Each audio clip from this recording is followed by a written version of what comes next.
ᱤᱧ ᱢᱚᱫᱚᱱ ᱢᱩᱨᱢᱩ ᱢᱚᱦᱮᱥᱯᱩᱨ ᱯᱟᱹᱠᱩᱲ ᱡᱷᱟᱲᱠᱷᱚᱸᱰ ᱥᱟᱱᱛᱟᱲ ᱯᱟᱨᱜᱟᱱᱟ ᱯᱚᱨᱢᱚᱸᱰᱚᱞ ᱢᱚᱦᱟᱥᱚᱪᱤᱵ ᱥᱮᱸᱜᱮᱞ ᱢᱟᱹᱡᱷᱤ ᱯᱟᱨᱜᱟᱱᱟ ᱢᱟᱱᱰᱣᱟ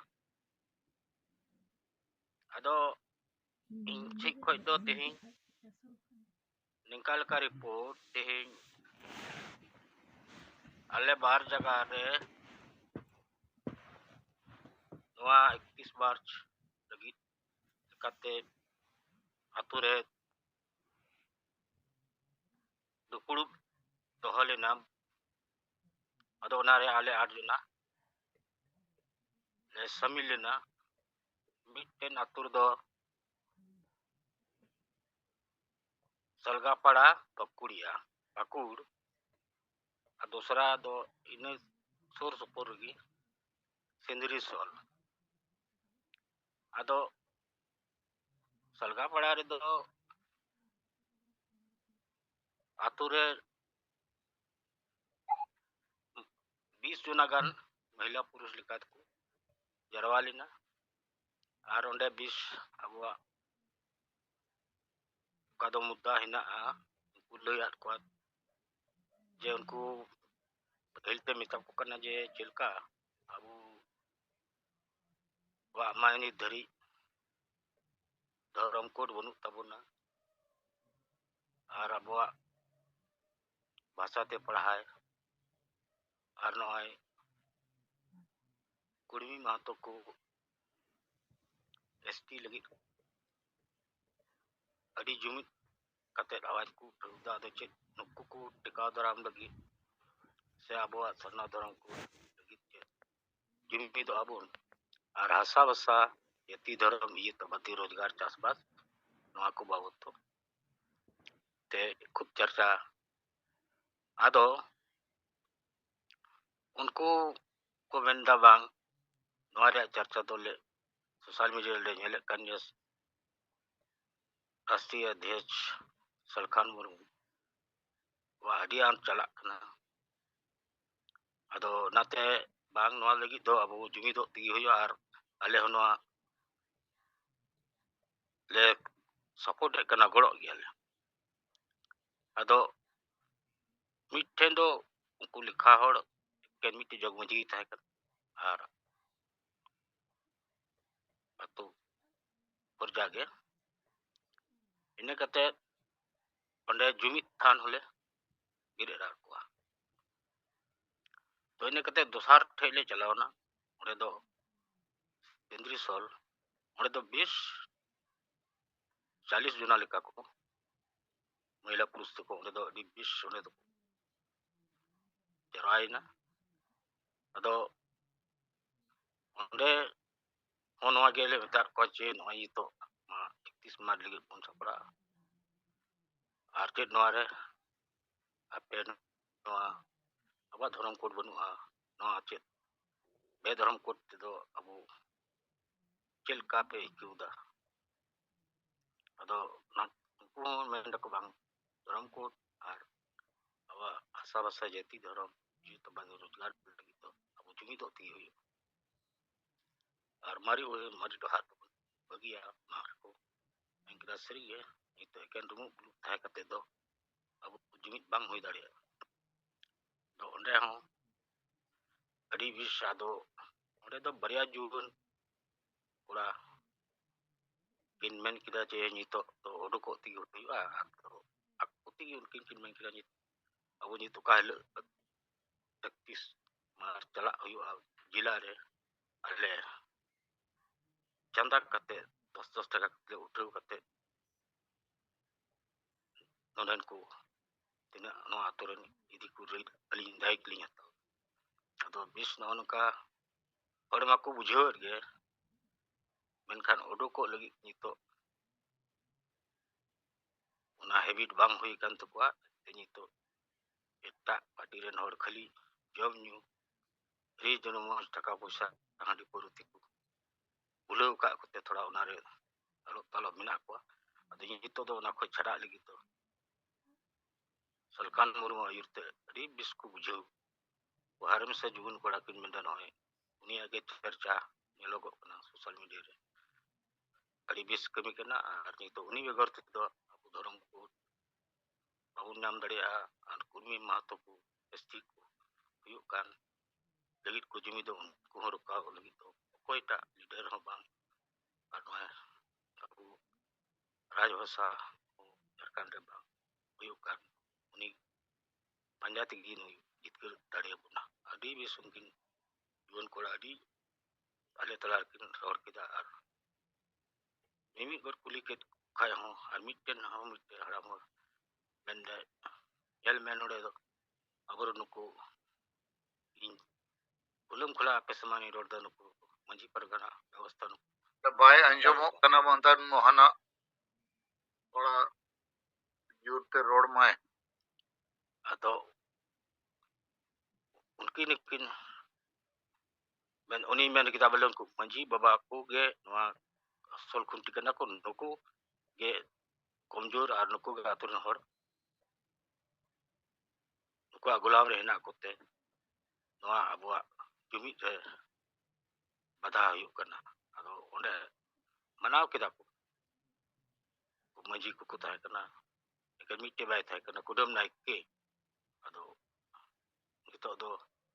ᱟᱵᱚ ᱯᱟᱸᱡᱟ ᱞᱟᱹᱜᱤᱫ ᱫᱚ ᱱᱤᱛᱚᱜ ᱫᱚ ᱦᱚᱨ ᱫᱚ ᱠᱞᱤᱭᱟᱨ ᱮᱱᱟ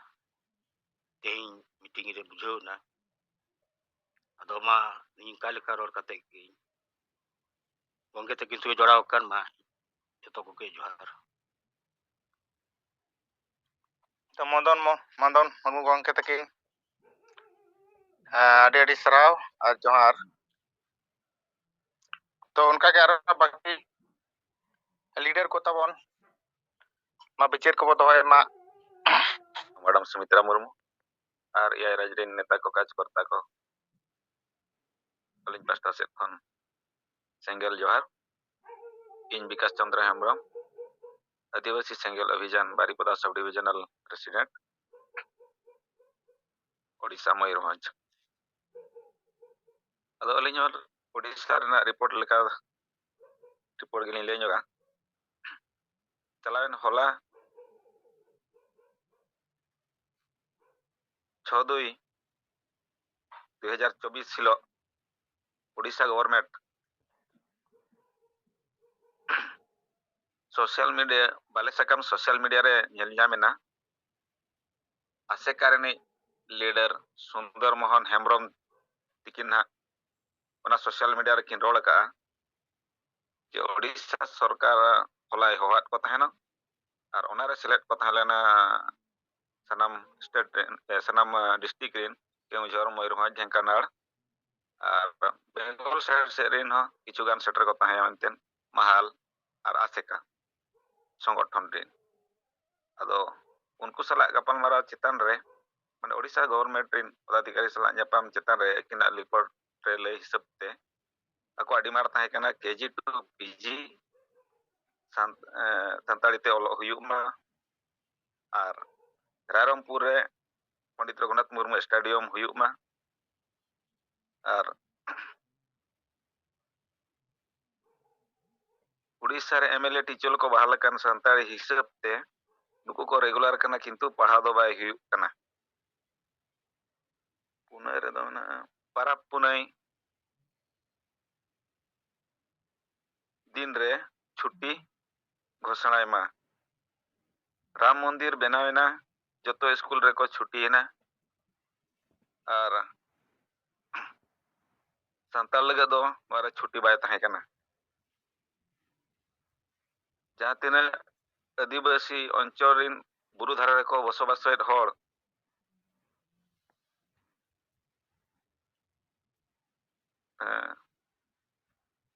नासेना डर बांखान दारे को मा ñok लेखान गे उनको दो को अरेस्टेड को मेनखान मरांग मरांग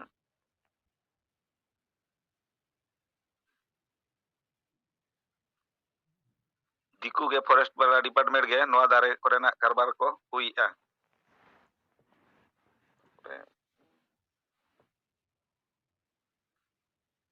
साथ रे तहेलेना प्रति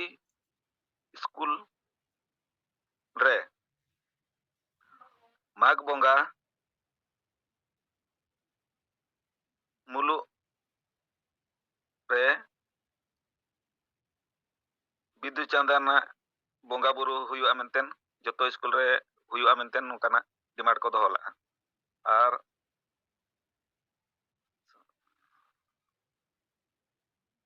ᱱᱚ ᱨᱮᱫᱚ ᱛᱟᱦᱮᱸ ᱞᱮᱱᱟ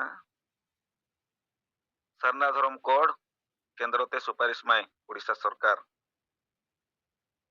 और 10 ᱨᱮᱫᱚ ᱛᱟᱦᱮᱸ ᱞᱮᱱᱟ ᱛᱤᱞᱠᱟᱹ ᱢᱟᱹᱡᱷᱤ ᱡᱟᱱᱟᱢ ᱢᱟᱦᱟ ᱨᱮ छुट्टी घोषणा माय ᱟᱫᱚ ᱱᱚᱜᱼᱚ ᱱᱚᱝᱠᱟ ᱟᱠᱚ ᱥᱮᱫ ᱠᱷᱚᱱ ᱫᱚ ᱰᱤᱢᱟন্ড ᱛᱟᱦᱮᱸ ᱠᱟᱱᱟ ᱛᱟᱯᱚᱨᱮ ᱟᱹᱠᱤᱱᱟᱜ ᱞᱟᱹᱭ ᱦᱤᱥᱟᱹᱵ ᱛᱮ उड़ीसा सरकार ᱱᱟᱦᱟᱜ ᱱᱚᱣᱟ ᱞᱟᱹᱭ ᱨᱩᱣᱟᱹᱲᱟᱫ ᱠᱚᱣᱟ ᱵᱟᱦᱟ ᱵᱚᱸᱜᱟ छुट्टी घोषणाᱜᱼᱟ इलेक्शन माᱲᱟᱝ ᱨᱮ ᱟᱨ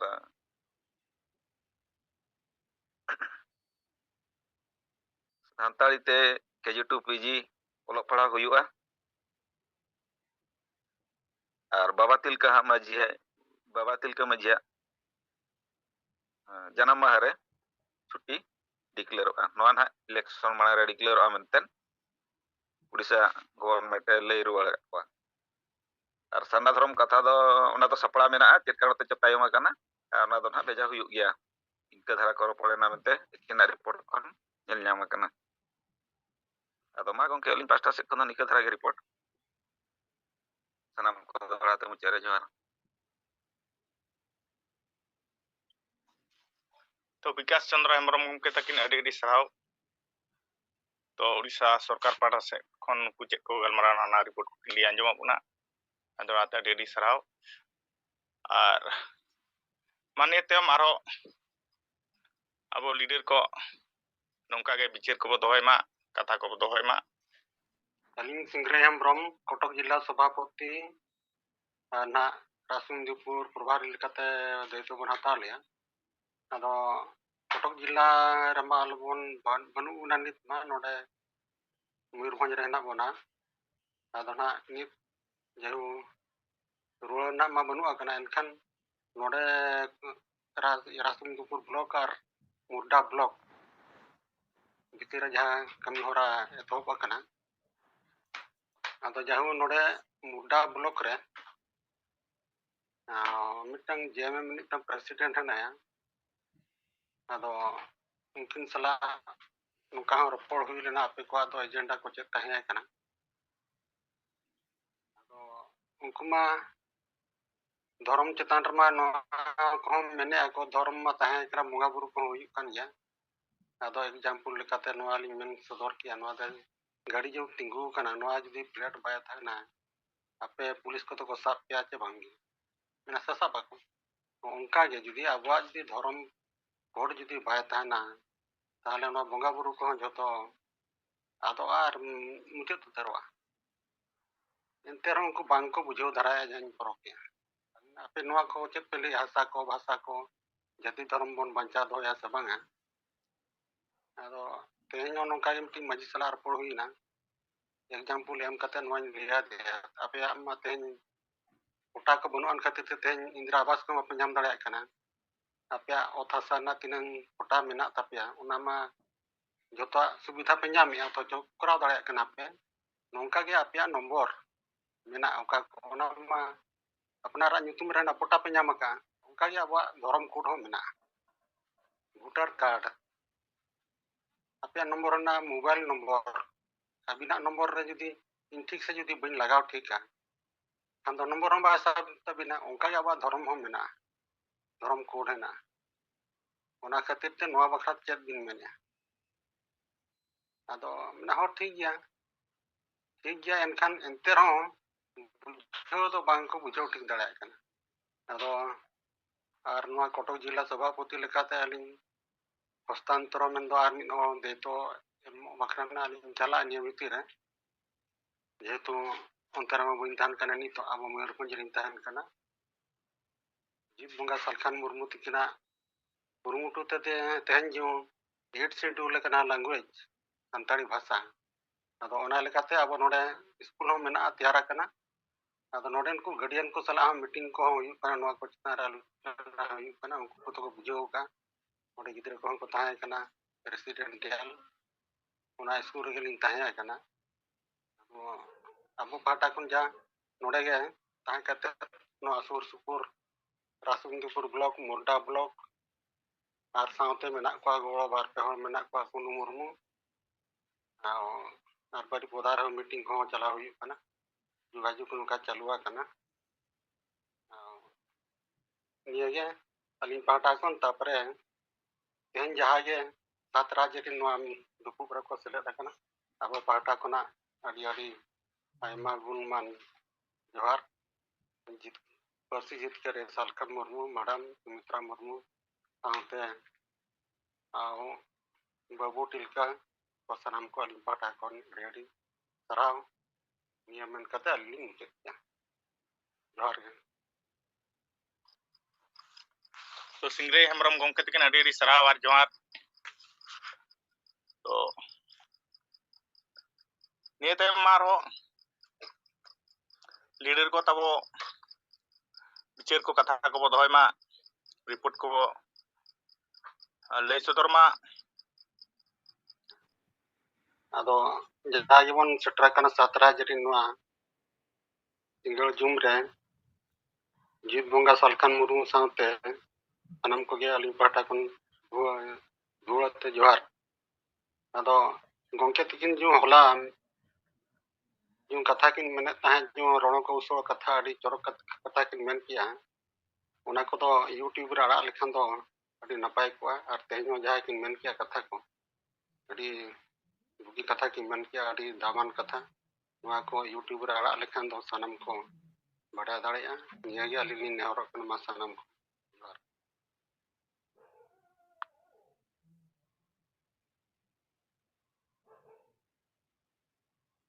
गंके आंजम लेना होय गंके आंजम ना अडी मौज आंजम ना पे थीर अकांते इन मिद बार कमी रिया कथा बिचार रिया कथा लई सनኝ कना इन सेता लक्ष्मी नारायण किस्कू जहां हुगली जोनाल हेड कना है और केंद्रीय संयोजक को उनी मिटन कथा मेन के चे आबोरिन होड़ अतु दिसम रे मेना हुआ और हासा बसा जाति धर्म रोजगार को बो रेज चोकंते उजु हर रे बो तिंगु अकना नवा ठीक बाको बडाया अदो आबो को जहां रे बो मीटिंग माझी को सला अतुरिन होड़ सला बो गालमराव मड़ांग दो नवा कथा बेसे होड़ को बुझो बचो हुआ जैसे मिट होड़ आम जदि लैया चे आम दो नवा चे ओना बीमारी नाम अकाद मेया बाम रानो खान दो गोगोजा इन खान उनी चिंताया और रानो लगित ते आजे चेष्टाया तो आबोरिन सांगे होड़ जहां अतु दिसम रे मेना कोआ और बाजार रे मेना को जुदी अब धर्म कोड बाय ᱧᱟᱢᱚᱜᱼᱟ सारना धर्म कोड इनखान कई कईते अबोरेन होड़ हाना नवा धर्म से को सेनोग गया नय नित अडी सांगे होड़ एटा धर्म से को सेना कना और धर्म बदल लेन खान बोंगा बुरु को बदलो पर पुने बदलो आरी चली बदलो जेतिया बदलो आदो नित अब बारीपदा सब डिविजनल प्रेसिडेंट लयता है जे बाहा बोंगा रे छुट्टी बोन्याम हाना नवा बोंगा रे अदो आमा धर्म गे बाय तान खान ओका बोंगा रे छुट्टी ᱧᱟᱢᱟ तो नवा कथा बेस सही आबो होड़ को बुझो को हुआ जे नित हबी आबो धर्म मानत बनुआ धर्म बाय मानत लेन खान जबरदस्ती हाना नवा धर्म से को इदी बो आत जावा ओनागे गोगoj ᱚᱱᱠᱟᱜᱮ ᱵᱷᱟষᱟ ᱦᱚᱸ ᱟᱫ ᱞᱮᱱᱠᱷᱟन ᱜᱚᱜᱚᱡᱼᱟ ᱦᱟᱥᱟ ᱠᱚ ᱨᱮᱡ ᱪᱟᱵᱟ ᱵᱚᱣᱟ ᱠᱟᱨᱠᱷᱟᱱᱟ ᱠᱷᱟᱫᱟᱱ ᱰᱮᱢ ᱧᱩᱛᱩᱢ ᱛᱮ ᱮᱱᱨᱮᱦᱚᱸ ᱜᱚᱜᱚᱡᱼᱟ ᱡᱟᱹᱛᱤ ᱡᱩᱲᱩ ᱱᱤᱛ ᱠᱩᱬᱵᱤ ᱠᱚᱠᱚ ᱟᱹᱫᱤᱵᱟᱹᱥᱤ ᱟᱠᱟᱱ ᱠᱷᱟᱱ ᱡᱮᱛᱮᱭᱟᱜ ᱠᱚ ᱡᱚᱢ ᱪᱟᱵᱟᱭᱟ ᱛᱚ ᱟᱨ ᱨᱳᱡᱽᱜᱟᱨ ᱢᱟᱱᱮ ᱱᱚᱠᱨᱤ ᱟᱨ ᱡᱮᱛᱮ ᱞᱮᱠᱟᱱᱟᱜ ᱨᱳᱡᱽᱜᱟᱨ ᱡᱩᱫᱤ ᱟᱵᱚᱨᱮᱱ ᱚᱞᱚᱜ ᱯᱟᱲᱦᱟᱜ ᱜᱤᱫᱽᱨᱟᱹ ᱵᱟᱠᱚ ᱧᱟᱢᱟ ᱤᱱᱟᱹᱠᱷᱟᱱ ᱚᱠᱟ ᱠᱚ ᱥᱮᱱᱚᱜ ᱟᱨ ᱢᱟᱨᱟᱝ ᱵᱩᱨᱩ ᱦᱚᱸᱠᱚ ᱨᱮᱡ ᱵᱚᱱ ᱠᱟᱱᱟ ᱛᱚ ᱱᱚᱣᱟ ᱠᱚ ᱠᱟᱛᱷᱟ ᱠᱟᱹᱴᱤᱡ ᱵᱮᱥ ᱥᱟᱺᱦᱤᱡ ᱛᱮ ᱟᱵᱚ ᱟᱛᱩ ᱨᱮᱱ ᱦᱚᱲ ᱱᱚᱣᱟ ᱵᱮᱠᱜᱨᱟᱣᱩন্ড ᱨᱮ ᱵᱩᱡᱷᱟᱹᱣ ᱠᱚ ᱦᱩᱭᱩᱜᱼᱟ ᱡᱮ ᱱᱚᱣᱟ ᱠᱚ ᱵᱟᱵᱚ ᱵᱟᱧᱪᱟᱣᱮᱫᱼᱟ ᱢᱟᱱᱮ ᱵᱚ ᱜᱩᱡᱩᱜ ᱠᱟᱱᱟ ᱟᱫᱚ ᱱᱤᱛ ᱫᱚ ᱟᱵᱚ ᱫᱚ ᱜᱚᱡ ᱞᱮᱠᱟᱜᱮ ᱢᱮᱱᱟᱜ ᱠᱚᱣᱟ ᱫᱤᱱ ᱵᱚ ᱜᱩᱡᱩᱜ ᱠᱟᱱᱟ ᱱᱚᱣᱟ ᱦᱩᱭᱱᱟ ᱯᱳᱭᱞᱳ ᱠᱟᱛᱷᱟ ᱤᱱᱟᱹᱠᱷᱟᱱ ᱱᱚᱣᱟ ᱠᱚ ᱪᱮᱫ ᱞᱮᱠᱟ ᱛᱮᱵᱚ ᱵᱟᱧᱪᱟᱣᱟ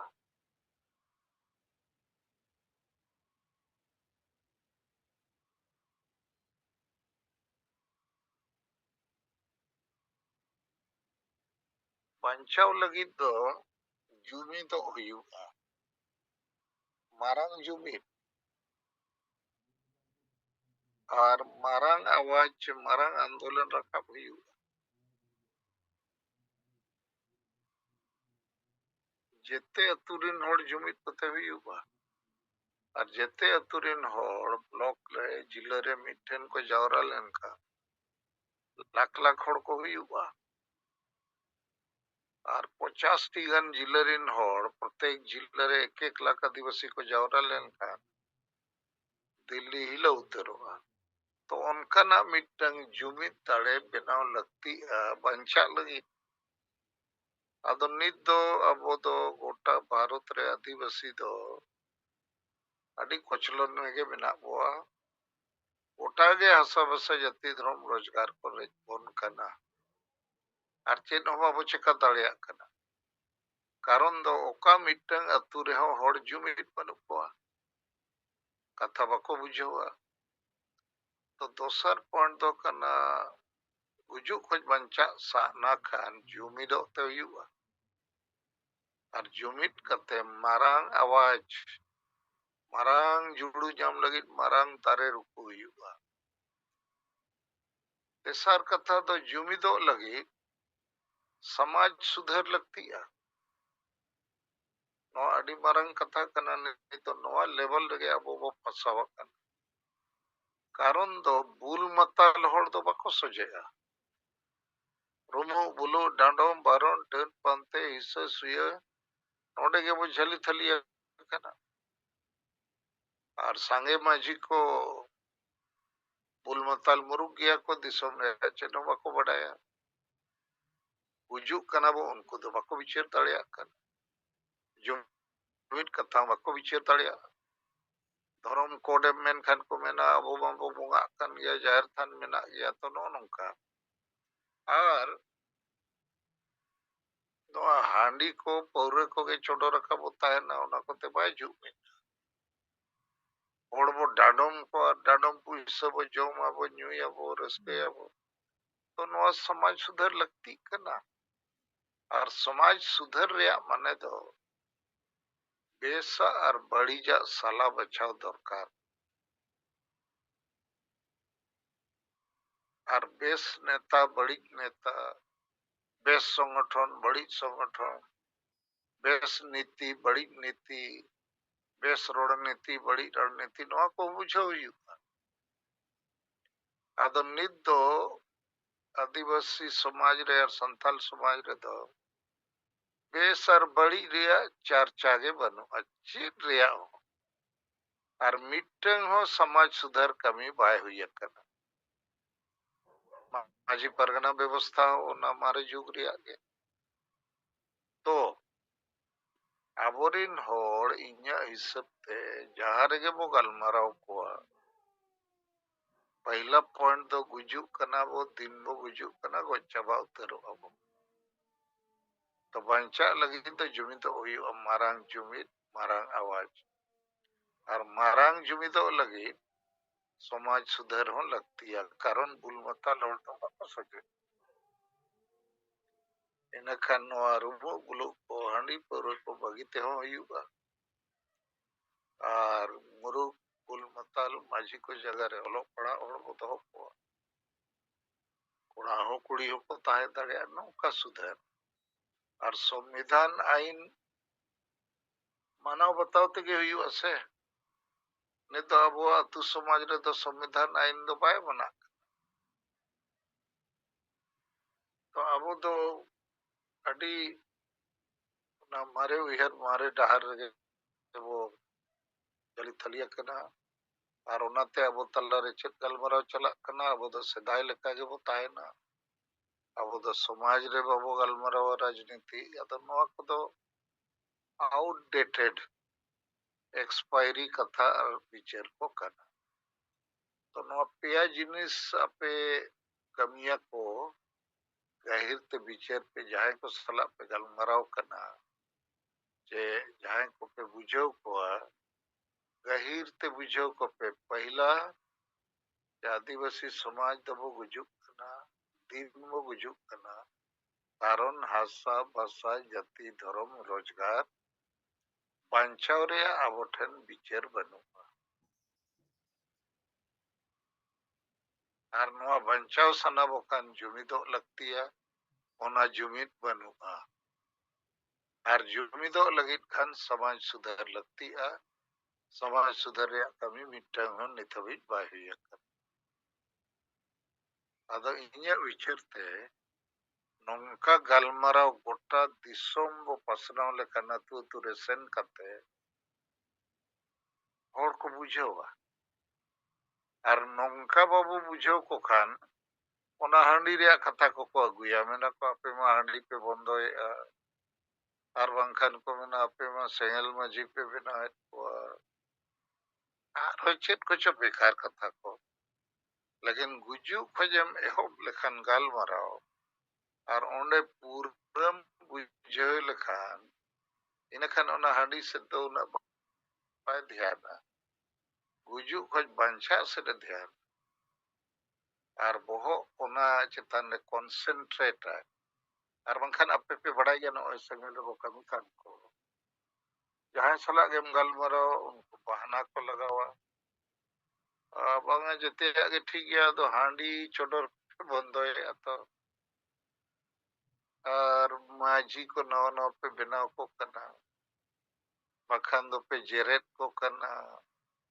बखान दो को मेना सेता सुकरी पे मेता को करना ना फालतू कथा को अदो मा इन नो पे कथा पे थोड़ा बुझाव सना के दिया आर नवा आकारते जुदी बो गलमाराव कोआ इना खान पाले संगे हड़ को बुझाव दाड़िया आर बुझाव लेखान को मिटंग हड़ आजा दायित्व है बुझाव ᱧᱟᱢᱟ जे नोआ रे बांग गड़ो कान खान समाज माय गुजु गया इन होई गुजुआ कारण इन्या हो धर्म लगती है भाषा लगती है रोजगार लगती है इन्या परिवार रे नोर लगी तो नोआ लगती है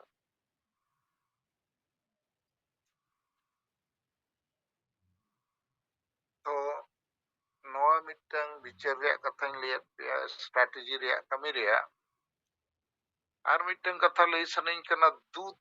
2 फरवरी मिटंग उड़ीसा सरकार जारी किया कि जवाहरलाल नेहरू यूनिवर्सिटी दिल्ली और उड़ीसा सरकार तलारे मिटंग किन मेमोरेंडम ऑफ अंडरस्टैंडिंग ओनारे माने तो मिटंग समझौता किन बनाव के एग्रीमेंट जे जवाहरलाल नेहरू यूनिवर्सिटी रे Biju Patnaik centre for Odia studies Biju Patnaik centre for Odia studies ओनारे माने जवाहरलाल नेहरू यूनिवर्सिटी रे उड़ीसा सरकार गड़ोते टका पैसा ते मिटंग सेंटर खुला जहां रे ओडिया को भाषा संस्कृति इतिहास मान तीन चेतन रे রিসার্চ হুᱭᱩᱜᱼᱟ ᱚᱞ ᱯᱟᱲᱦᱟᱣ ᱦᱩᱭᱩᱜᱼᱟ ᱛᱚ ᱳᱰᱤᱥᱟ ᱥᱚᱨᱠᱟর ᱫᱚ ᱩᱰᱤᱭᱟᱹ ᱠᱚᱣᱟᱜ ইতিহাস ভাষা সংস্কৃতি ভবিষ্যৎ ᱱᱚᱣᱟ ᱠᱚ ᱪᱮᱛᱟᱱ ᱨᱮ ᱚᱞᱚᱜ ᱯᱟᱲᱦᱟᱜ রিসার্চ ᱟᱨ ᱰᱮᱵᱷᱞᱚᱯᱢᱮᱱᱴ ᱞᱟᱹᱜᱤᱫ ᱛᱮ ᱡᱚᱣᱟᱦᱚᱨᱞᱟᱞ ᱱᱮᱦᱨᱩ ᱤᱭᱩᱱᱤᱵᱷᱟᱨᱥᱤᱴᱤ ᱞᱮᱠᱟᱱᱟᱜ ᱢᱤᱫᱴᱟᱝ ᱟᱹᱰᱤ ᱢᱟᱨᱟᱝ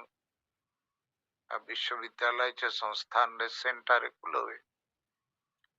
ᱛᱚ ᱩᱰᱤᱭᱟᱹ ᱠᱚᱣᱟᱜ ᱵᱷᱚᱵᱤষ্যৎ ᱞᱟᱹᱜᱤᱫ ᱟᱨ ᱟᱵᱚᱣᱟᱜ ᱡᱷᱟᱲᱠᱷᱚᱸᱰ ᱥᱚᱨᱠᱟর ᱫᱚ ᱱᱩᱭ ᱩᱨᱫᱩ ᱠᱚ ᱞᱟᱹᱜᱤᱫ ᱮ ᱪᱤᱱᱛᱟᱹᱜ ᱠᱟᱱᱟ ᱟᱨ ᱥᱟᱱᱛᱟᱞᱤ ᱨᱟᱡᱽᱵᱷᱟᱥᱟ ᱦᱚᱸ ᱵᱟᱭ ᱵᱮᱱᱟᱣᱮᱫᱼᱟ ᱚᱞᱪᱤᱠᱤ ᱦᱚᱸ ᱡᱮᱮᱢᱮᱢ ᱨᱮᱱ ᱜᱮ ᱮᱢᱮᱞᱮ ᱮᱢᱯᱤ ᱠᱚ ᱵᱤᱨᱳধᱮᱜᱼᱟ ᱟᱨ ᱟᱵᱚᱨᱮᱱ ᱚᱱᱚᱞᱤᱭᱟᱹ ᱠᱚ ᱢᱟᱦᱟᱞ ᱠᱚ ᱟᱥᱮᱠᱟ ᱠᱚ ᱪᱤᱞᱤ ᱠᱚ ᱱᱩᱠᱩᱣᱟᱜ कोनो ठिकाना ᱜᱮ ᱵᱟᱹᱱᱩᱜ खाली को गलमारावा केजी टू पीजी पढ़ाओ हुई अरे ओना दो जब तक कोई राज्य सरकार राजभाषा लेखाते ओना बाय ग्रहण ना मान्यता बाय मा ओना को तीसो बाय हुई दाड़े तो उड़ीसा सरकार उड़िया भाषा भाषी लगी उड़िया को भविष्य लगी नौकाय कमी करना और अबोई सरकार तो झारखंड राज्य बिरसा मुंडा जन्मदिन में बनाव करते हो चापो जुलू संताली पार्सी 8 शेड्यूल करते हो चापो जुलू जोहार मा नोआ सिंगर जुम रे बोन सेलेद अकान या राजरिन संगल कमी को पाटा सेट खन जोहार आर पिलुते अब्रिन पार्सी जितकरे दिसम गमके सतन मुर्मु गमके आकोर सनाम परिवार को इन पासे खन साय साय दुलर जोहार चाल कते इन मिट बारपट खाटो रिपोर्ट इन जेमन श्री दशरथ हांसदा आदिवासी सिंगल अभियान केवंझर जून उड़ीसा पनत केवंझर जून ढेंकाना जिला सभापति लेकाली कमी करना अदो रिपोर्ट दो गमके नोंका हलाना रिपोर्ट करना हला गेली रिपोर्ट करिया कथा अदो हला नो मीटिंग इदी कते कना छुट्टी लिन इदी लिया एनखान ओना जहां सुर को मीटिंग ओडे कथा ओना सुर से गेली हेलेन थान कना अदो ओना बुरु कोचा कना एनखान ओते टावर प्रॉब्लम इदी कते हला गेली रिपोर्ट दड़िया तेर कना अदो ओना इदी कते तेन रिपोर्ट या अदो तेहेन हुनंग 7 फेब्रुआरी तेहेन खना ढेंकाना जिला रे नोआ अब जहां मंझी परगना को नाके को जोग मंझी को नुकु को जागवार सेगल यात्रा ओडकोरिया जहां तक कमी होरा ताहे कना अदो ठीक गया ना कमी होरा मांग आले चिट्ठी को मंझी ले एमान कोआ उनजो अडी नपाय उनको को सला गपल मरा होइना आर नो मात्र पिया पुनिया एजेंडा गेले समांगान को थान कना जे पुइलुते अब चेक लिकाते ए आपे टोला कुरिन जहां बुद्धिजीवी को मेना कोआ मंझी पारगना को मेना कोआ नुकु को सला अब बन गपल मरा मिदुआ नितों सारना धर्म कोड चेक लिकाते अब बन ᱧᱟᱢ नोआ एजेंडा आर इन तामते सेकेंडर ले दहो किया जे बांगा नितों नय कुणबी महतो को नितों नय एसटी सूची रे समीर लगते पूरे को सामांग चबा हकना आर नितों नुको यदि नुको बाबन टेका दाराम लेको खान नुको सन्नाम आबो न एसटी सूची रे को समिल दाड़िया गया आर नुको को से नुको यदि आबो एसटी रे को समिल लकन खान आबो जहां तिना आदिवासी मेना आबोना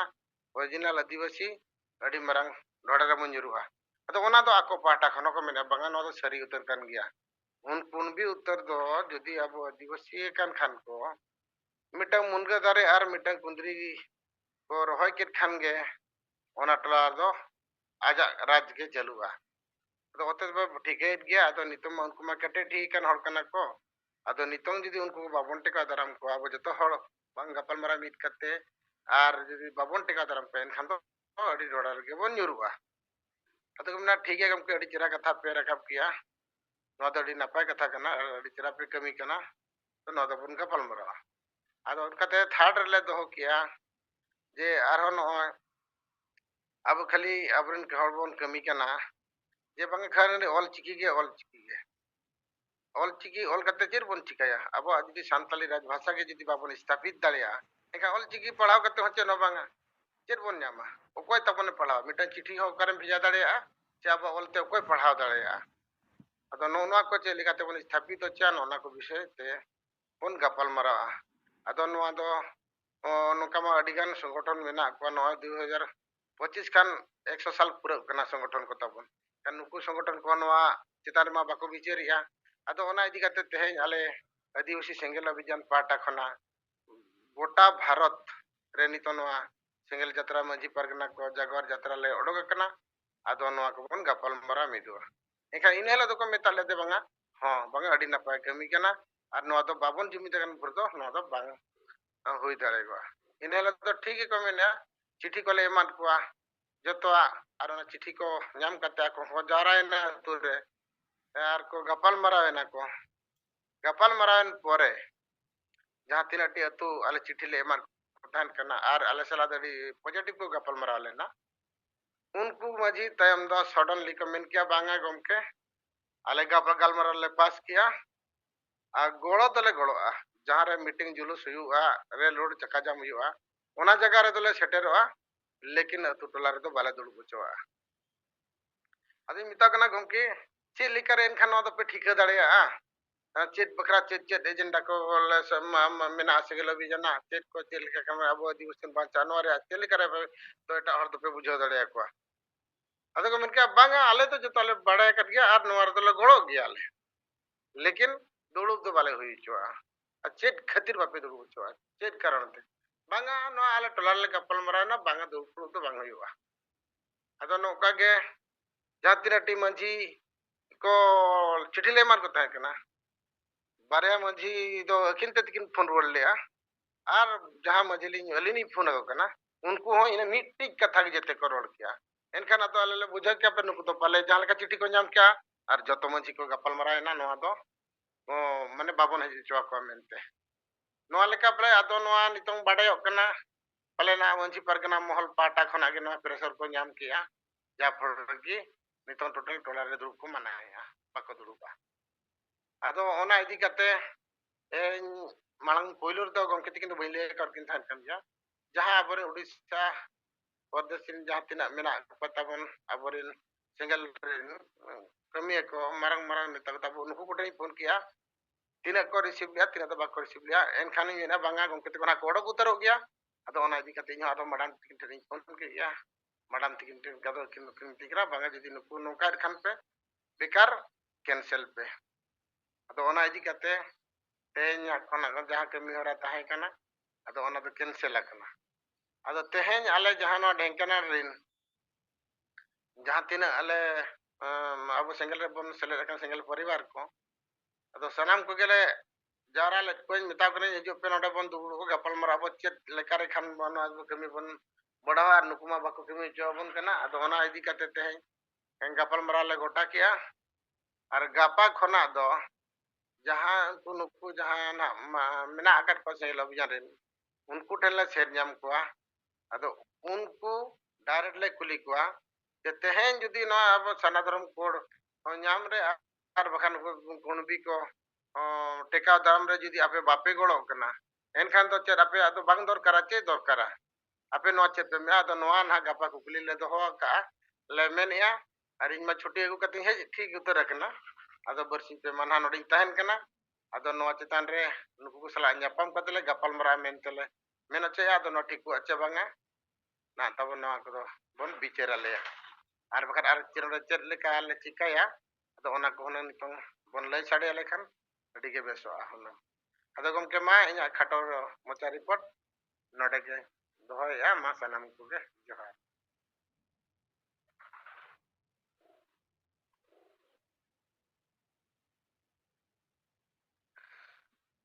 जोहार तो दशरथ हासदा गमके तकिन अडी साराव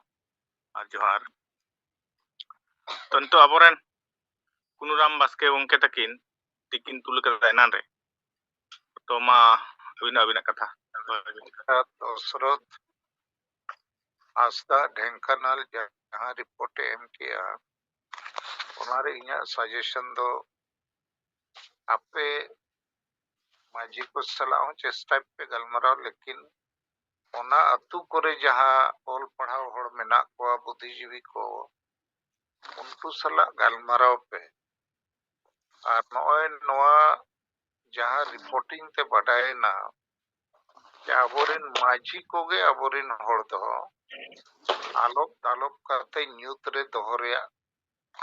সেদাই খoj ko kami kana nit ko kami kana ado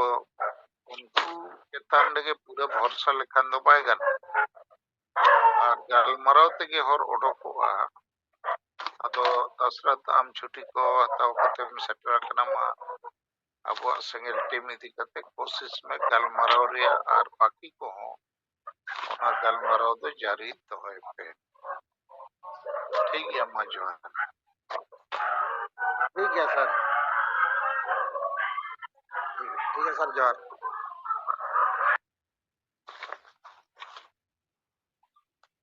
hello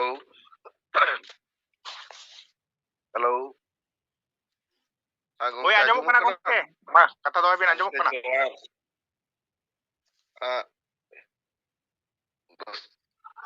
अब जीवित बंगा सलखन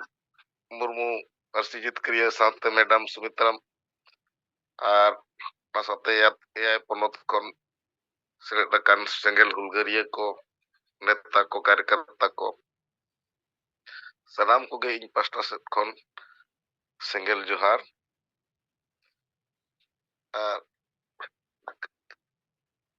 काटो बच्चा रिपोर्ट के चलू मेना इन 3 तारीख को तबियत खराब गया तो तेज चावल ला तू दिसोम से जमशेदपुर रे मतलाडी अतु करंडी सुर रे मेना अदो इन दो कोल्हान जोन सेंगेल परगना लेकातिन कमी करा तबन सेंगेल रे अदो मिटिक कमिया कोड़ा सुमित हेम्ब्रम परिवार लिन चलाल ना लिन हना मुढे नो अबो एजेंडा को इदी कते मांग उमिद दो लिन चलावा काउडी गोड़ो को और नो काउडी गोड़ो ते तीन मारंग समाज रना कमी हुई दड़े आ जदी अबो चक्री हर को नो अरबो गोड़ो खान सामाजिक आर्थिक और राजनीतिक चलका बो कटेज दड़े आ नो को विस्तार से उनको समझाओ के का पूरा परिवार को सला और ना को कदे रेबे ना कना किन उनकिन ना अदो अकिन गपा में कोते अरो किले रुड़ा और ना बाद ना काउडी गोड़ो किन तीन किनेम दड़े किले ना अदो इनका ओना बाद आरो मिठन चक्री जीविटन चला था लेकिन अलिnya तबियत बो हसुई दिन जो के दिन चलता हम दो बलिन चला लेना तब ओंडे खन के रुना लिन क्वार्टर ते नितो दो ओंडे क्वार्टर में लिया इनके धरा के अलिnya रिपोर्ट दो माताबन अडी बेस बुझटो कना ओडिसा टीम को बंगाल टीम को जतो को गे सलखान गोंके उमुल रे सुमित्रा मैडम उमुल रे वो जहां तने के बुझटो कना उनको सनाम को गे इन कोल्हान जोन पास्टा से कोन आरडी सरहाव और लसाण सिंगल जोहार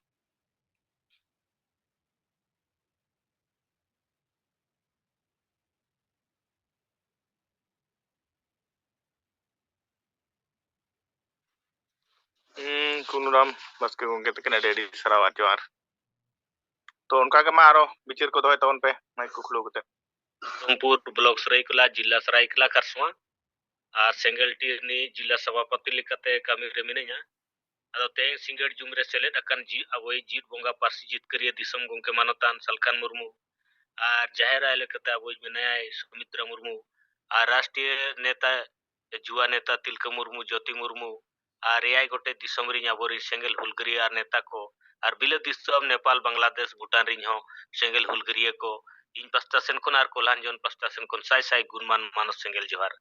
आदो ठीक गया नय रिपोर्ट को कमी को बिचार को तबो एमकेट गया ओना लगिते सनाम सेंगल हुलगरिया को इन पस्ता सेन कोन सेंगल जोहार आदो नय अबोरी नय पूर्व सिंहभूम कोल्हान जोन रे जहां अवा सेंगल गाड़ करंडी रे अबोई दिसम परगना सेंगल परगना तबोय सुनेराम सोरेन गोंके आयुरते दुपुड़ुक को दोहला आ तेहेन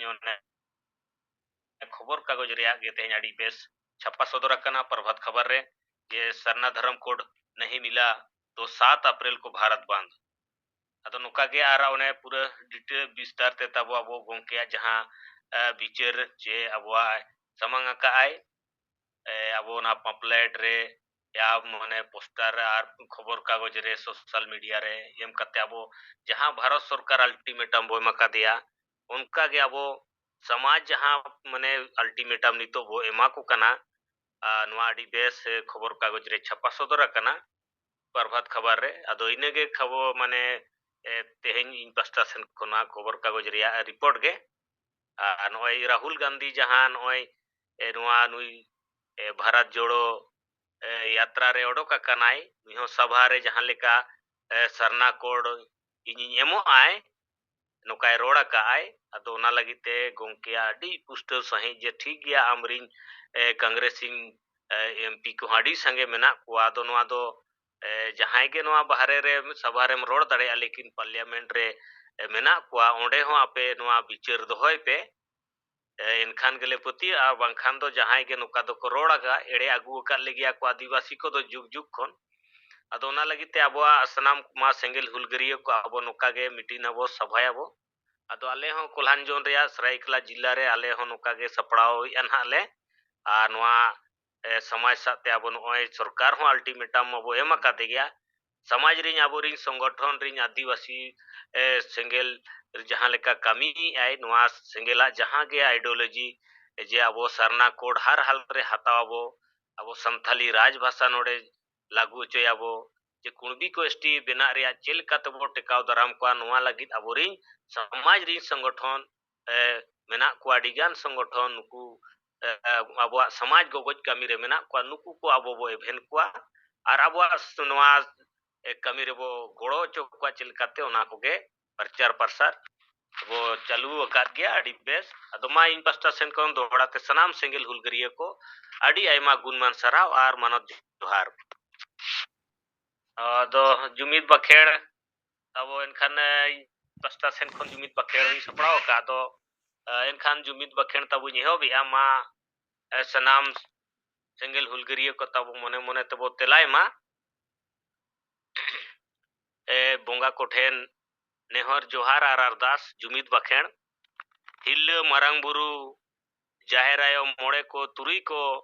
सीन बोंगा सनाम बोंगा बुरु को हापड़ाम को हसा आर दिसोम जितकरिया सीधो मुर्मू आर बिरसा मुंडा ऑल गुरु गोंके रघुनाथ मुर्मू आर तिलका मुर्मू सला सनाम बीर बांटा को मा आपे ठेनले नेहर जोहार आर गोडोक कना